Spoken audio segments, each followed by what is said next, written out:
All right, let's jump right into this explainer.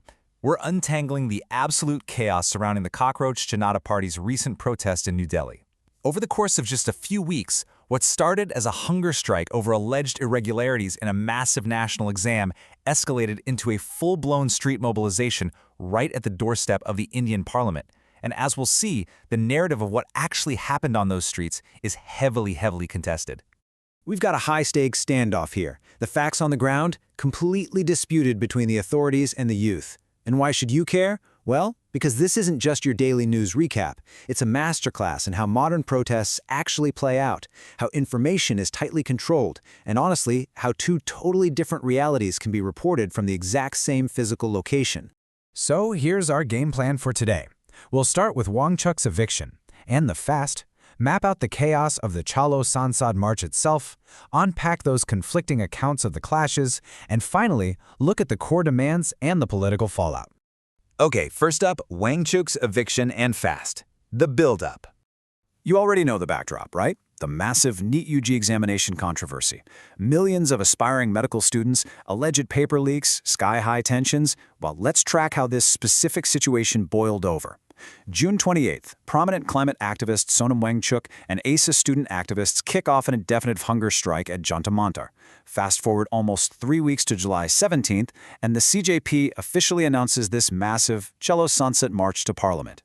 Literally the next day, the police step in. They move a rapidly deteriorating Wangchuk to Safdarjung Hospital, which prompts CJP founder Abhijit Dipke to take over the fast.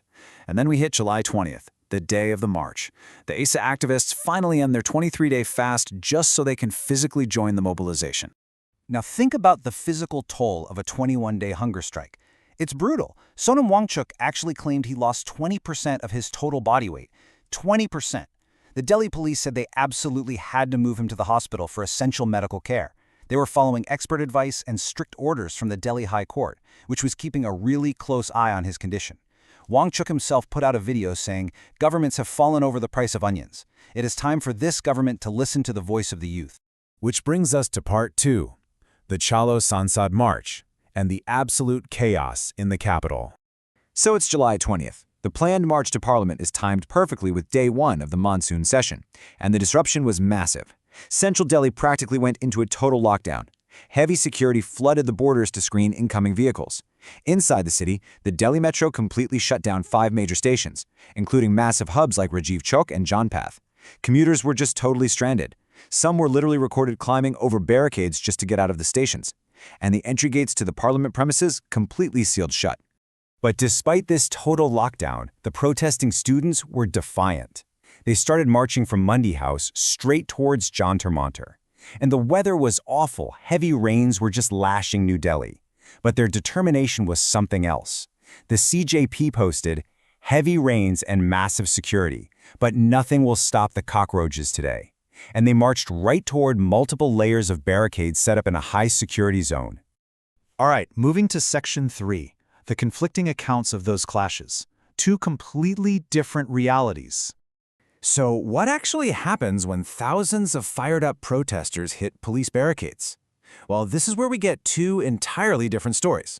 According to the CJP and the participating students, it was a brutal crackdown. They claim the police used lathi charges, batons basically, and fired tear gas near the press club to scatter the crowd. The CJP even made specific allegations that Sonam Wangchuk's wife was assaulted and had her hair pulled by police. But switch gears and the Delhi police categorically deny all of it. No force applied, maximum restraint used, and they insisted those viral reports of violence and detention circulating on social media were completely baseless rumors. Deputy Commissioner of Police Sachin Sharma was absolutely adamant. He said not a single Delhi police personnel had used force against protesters. The police even put out formal statements begging the public not to fall for the rumors. Like, when stories went around that protesters had actually breached the National Testing Agency office in Okla, the police quickly clarified that, hey, 5 to 7 students were simply allowed inside to peacefully discuss their grievances with officials, nothing more.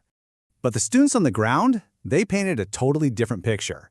Delhi University student Glory alleged they were met with severe force just for trying to march peacefully, saying, "We also face lathi charge and tear gas, but we will not turn back."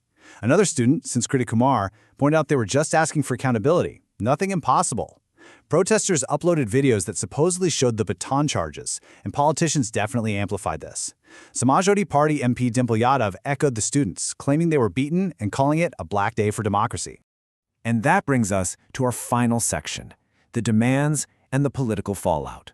The core issues.